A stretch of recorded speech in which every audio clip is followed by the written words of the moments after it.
Thanks so much, David. Bit of a stroke theme going on today. That's great to see. So thanks everyone for joining me. I'll just give you a bit of a flavour of Argenica. We've only got 10 minutes, so it's quite a tight turnaround. So really want to focus on the stroke application and our phase 2 trial coming up. So if we just scroll through the slides, please, David, disclaimer. So this really just paints sort of a picture of who we are as a company. So what we're looking to do is to develop novel drugs or novel therapies, essentially, that are able to protect brain cells following brain injury. So the lead indication that we're going after is in ischemic stroke, and I'll come back to that a little bit in terms of how the drug works. But we really are now starting to generate some really exciting preclinical data on other brain injuries, such as traumatic brain injury and other neurodegenerative conditions. So with a kind of key focus on Alzheimer's and looking now to move into Parkinson's disease. So in going after these indications, we're going after some pretty large unmet medical needs. So currently there's no drug on the market that is able to protect brain cells following injury, such as after a stroke, or drugs that have this multiple mechanism of action, such as our lead drug candidate, that can sort of protect brain cells in a number of different ways. And that multiple mechanism of action is really important when we're looking at neurodegenerative conditions. So as we start moving into our phase 2 clinical trial, what's fantastic from a company point of view is we're actually starting now to get some really keen interest from pharma companies to see what we're doing. So the company itself, we did list just a little over 2 years ago, so in June 2021, and in that time we've kicked some pretty big goals. So we were a preclinical company when we listed, and now we're about to start a phase 2 clinical trial. So 2 years is a pretty small time frame to move a company from preclinical to phase 2 clinical trial. So we're really proud of the work that we've done, securing our manufacturing, undertaking all the preclinical studies to get into the clinic, successfully completing a phase 1 clinical trial to show that our drug is safe, it's well tolerated in healthy human volunteers, and built that really fantastic clinical and reg team around us. So in doing all that, hitting all the milestones that we said that we were going to do, and probably accelerating some of them even, we've built some really significant value for shareholders. So next slide, please. So just quickly on some of the key company metrics. So pretty well funded at the moment, and we've got an R&D tax rebate coming through likely next quarter. What's fantastic is in the last 12 months, we've been able to secure just a little over $4 million of non-dilutive funding. And that is really to fund those preclinical, those other indications beyond stroke, so that we can conserve cash that we've raised really to progress that phase 2 clinical trial. Next slide, please. So our lead drug candidate is known as ARG-007. I won't go into too much detail here, but some of the key points to pick up from this slide is that this is not I guess, an overnight type of flash in the pan sort of company, even though we've only been listed for 2 years. The drug development has been going on for a little over 10 years. So the drug itself has spun out of the University of Western Australia and the Parent Neuroscience Research Institute here in Perth, where I am. It's had over 25 peer-reviewed publications. That's mainly in ischemic stroke, but also efficacy data showing that the drug is working in traumatic brain injury, that it's working in hypoxic ischemic encephalopathy in infants, and Alzheimer's disease as well. We do own all the patents as the company, and we're free of any encumbrances back to the founding research institutes. And as I said before, we've managed to significantly de-risk this drug in showing that it is safe and it is well tolerated in healthy humans. So that's a really pivotal milestone for the company that we've now achieved. Next slide, please. So just quickly, if I go into, I guess, ischemic stroke, I'm not sure sort of what Scott's covered. Apologies, I was late jumping on, but In terms of an ischemic stroke, when someone has a stroke, and if we look at the two different types of strokes, so we've got the ischemic stroke caused by a clot in the blood vessel in the brain, that makes up around 85% of all strokes. That really is the type of stroke that we're focused on in this drug. That's where all our preclinical data lies. So when you have a clot in the brain and it prevents the blood flow going to that part of the brain cells start to die because the blood flow carries oxygen, and brain cells can only last about 3 seconds without oxygen. And because brain cells all talk to each other, as soon as you get that blockage in blood flow, that reduction in oxygen, you get this proliferation out or cascading out of brain cell death. And around 1.9 million neurons are dying every minute that treatment is delayed. So what our drug is aiming to do is to stop that cascading out of neuronal cell death. So essentially hibernating those brain cells and buying that patient time to get to hospital. Next slide, please.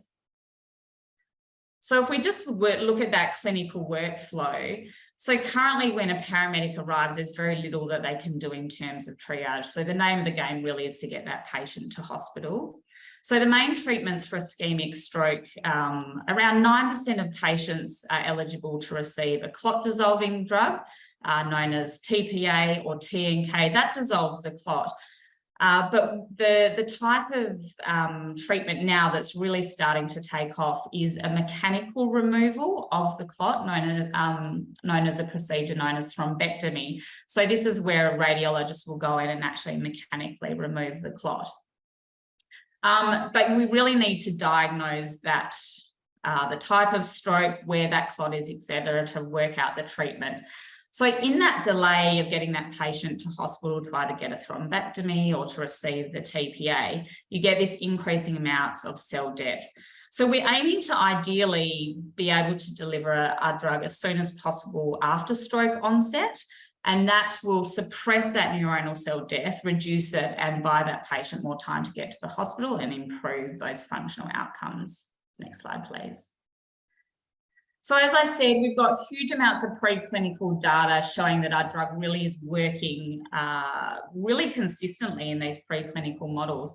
This data is from a non-human primate study that has been published and showing that our drug is able to reduce the total amount of brain cell death by 66% following a stroke and following restoration of that blood flow. So really mimicking that clinical setting that you see in humans. But what's really great about this data is that it also shows that reduction in brain cell death, you still see it 28 days post-stroke. So you do get this secondary wave of brain cell death that happens after the clot is removed. So what this data is showing is that our drug is still protecting against that secondary wave of brain cell death, which is really important now that we're translating that into the clinical setting. Next slide, please. So what do we know? What have we sort of done to de-risk this drug? Why are we really excited as we move into this phase 2 trial? We know that in all the preclinical models, it's significantly reducing that brain cell death. We know that it doesn't exacerbate bleeding in a hemorrhagic stroke model, so it would be safe to deliver in the field, in ambulance. We haven't seen any adverse events in our phase 1 healthy volunteer study. And we also know that it can be delivered with standard of care, that clot dissolving drug. So really important in drug development to make sure that your drug is not having any adverse effects on current drugs being used or vice versa. Next slide, please. So if I just quickly touch on the phase 2 clinical trial. So we have submitted our ethics application seeking approval to undertake this trial. We expect to get that, hopefully that approval in the next couple of weeks. And that is a significant milestone for the company, getting that ethics approval and being able to now start our pivotal phase 2 trial. That trial will be done only in Australia. So at the moment, we're onboarding 9 hospitals. We expect to onboard another hospital in the coming months. So when someone comes into the emergency department, they will be scanned. We'll determine the type of stroke that they've had. And the reason that we're determining the type of stroke is that we want to limit this trial to strokes or clots that are only in large vessels in the brain. And that's just really good clinical trial design. It essentially reduces the amount of variability that we would see in the brain arising from that type of stroke. So it really is a safety trial. We want to show that the drug is safe, it's well tolerated in ischemic stroke patients, but we will also be looking at a number of efficacy endpoints, so that total volume of brain cell death reduction will be one of the key endpoints that we'll look at, but we'll also have a number of functional assessments, so see how those patients are going after receiving our drug. So in terms of time frame, I've just got some key milestones that we're aiming to hit over the next 6 months, but really that first patient dosed should be early Q1 next calendar year. Next slide, please. So I'm probably running out of time a little bit here, but I do want to touch on the pipeline of additional indications that we have going on in the company, because this is where I'm really excited about this preclinical data that's starting to come out of these other indications. Because our drug works on multiple mechanisms of action, it's able to protect brain cells in a number of different ways. It lends itself to being effective in a raft of different neurological conditions.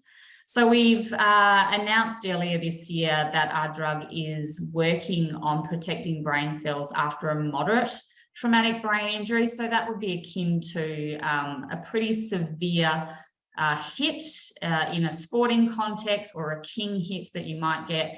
And so showing that our drug is protecting those brain cells, those neurons from that injury, it's reducing inflammation.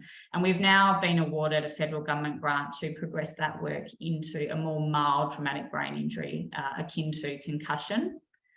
We've also got some really exciting data that shows that the drug is reducing protein aggregation, so it can lend itself to neurological conditions such as Alzheimer's disease, Parkinson's disease. So this is absolutely, we are really excited about this application. There isn't a drug out there at the moment that's able to reduce multiple protein aggregates at the same time. Most drugs only work on a single protein aggregate, so only beta amyloid, only alpha synuclein, only tau. So really excited to continue to explore the potential of our drug in those neurodegenerative diseases. And then hypoxic ischemic encephalopathy, or HIE. This is a rare pediatric condition. It usually happens during labour as a result of, say, the cord around the neck or preeclampsia, where the baby is exposed to a significant reduction in blood flow, which results in huge amounts of brain cell death, can lead to cerebral palsy. Again, awarded some amazing funding from the Stan Perrin Charitable Foundation to do all the studies that we need to do to progress that, our drug into clinical studies in HIE. Next slide, please. Yeah, so look, I'll just wrap up. I'm sure I've gone over time, but really, we're really at a pivotal moment for the company. So starting now to generate proof of concept data that our drug is actually working in humans in ischemic stroke indication. So that's where now we can start having discussions with pharmaceutical companies, getting them across the data and looking at potential deals post coming out of that phase 2 data readout. We are then also progressing all these other indications. So the drug seems to be really multifaceted, those multiple mechanisms of action, lending itself to a number of different indications, which is really, really exciting for the company to start progressing that. So really exciting to be part of this company. The next sort of 18 months is going to be really pivotal, and we can't wait to get started. So thanks very much for your time. Thanks, Liz. Great presentation. Clearly a very important market that you're playing in, and a lot of people will know of or have been touched by people who have had strokes. So anything that can assist in the regeneration or the improvement of those outcomes is very much a focus for a lot of people. Now, one question, taking back a little bit, your own experience getting to this point, was this an area you were always focused on, or have you been led to this path through the other work you've done from a clinical point of view? In terms of me personally, or Yeah. Okay, sure. So I guess I am a neuroscientist by training. I did a PhD in neuroscience looking at neuroplasticity following trauma, so the ability for the brain to change itself. Have worked in stroke research, so I worked with the inventor of this drug 25 years ago. So always, myself personally, have always had a passion for neuroscience. I absolutely love it, and we are on the brink of, I think, a kind of a neuroscience revolution and a renaissance for pharma companies to start getting some of these drugs approved. So I did, post PhD, go down the business path. So it's very nice to be back in the fold of combining the two. So yeah, loving it. And you touched on at the beginning that pre-listing, a lot of work has gone into this drug development. This isn't something that's new in terms of the work and the amount of work that's been done. This is a project and a development that's been occurring over a long period of time. Yeah, absolutely. So, I often hear people say, drug development's such a long path, and it's sort of a hard investment thing to come into. But the point that I make is that, this drug has been around for 10 years and it has been significantly de-risked. We've got 13 peer-reviewed publications in all sorts of different models looking at stroke to show that every single time this drug is working in those models. So huge amount of de-risking work that's gone on. And now we are now at the cusp of showing that the drug works in humans. So we're only sort of 18 months, 2 years away from that. So this is the time that, I would say get in, because we're still pretty cheap. But, there's a lot that's going to happen in the next couple of years. So it's exciting. From an analogy point of view, when a drug's developed, and are there any examples, I suppose, that you can think of a drug that is moving through the phase you're moving through to, and what 18 months later looked like from a value to the shareholders? I might be putting you on the spot, so I apologise. Yeah. Look, I think it's always a little bit hard to compare different drugs, because there's different indications, there's different nuances to, I guess, to sort of the deals. I do often get asked about Neuron. So they obviously had a big value inflection point post phase 3, but they did manage to do a deal with Arcadia post their phase 2 readout. Possibly not the deal that the shareholders want, but what I do often say to people is that in what they've got to realise, in Arcadia was taking on a huge amount of risk in that Rett syndrome. A phase 3 trial had never been done in that indication. So that's, looking forward, it is actually a really good deal. So I guess it's just about how you sort of communicate those sorts of deals. So any kind of partnering you can do with a pharma company to help you progress through into phase 3 is always going to be a good thing. Now, I am going to put you on the spot again, and I know this nothing's been announced, so this is just a conjecture. When does Big Pharma get interested? When does Big Pharma go, hang on, I've been tracking this for X years, now I'm interested because they've de-risked it? So we often get, I like to think pharma starts coming to us. So once you get that tipping point where you're not going out so much sort of promoting, you're actually having people come to you and say, hey, look, we've been following this. We understand that you're sort of at this point. That's always a good sign that they're, that you're on their radar. They do typically want to see that proof of concept in humans in a particular disease indication. So getting that sort of phase 2 data readout, where we're at though at the moment, because we have so much data on this drug, having those conversations around getting some early stage due diligence, that's sort of, we're definitely at that point at the moment. Just to remind everyone, nothing's been announced, and if materiality was there to be announced, it would be, but clearly it's good to hear that conversations are happening, and as they should be with a company in your stage. Last question, post phase 2, what are the steps to commercialisation? So commercialization is a bit of a funny one in drug development, because you could look at a deal as commercialization. So that could be post phase 2. And, you know, we're open to all sorts of deals that are going to provide shareholders with the biggest bang for their buck. But in terms of that clinical development pathway, the next stage is to do a phase 3 clinical trial, and that's a big multi-center global clinical trial. So we do really want to partner with someone in terms of executing that trial.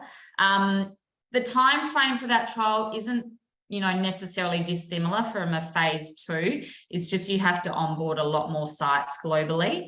So timeframes, you know, it could be potentially done in 2 to 3 years, depending on how many sites you onboard. Obviously, the more sites you onboard, the more it costs. So it's sort of finding that balance between cost and time. Well, as you say, targeting large addressable markets, a lot of work's been done that set the company up beautifully for the next 12 to 18 months. Exciting times ahead. We really look forward to following the progress. Liz, thanks for your time. Thanks, David.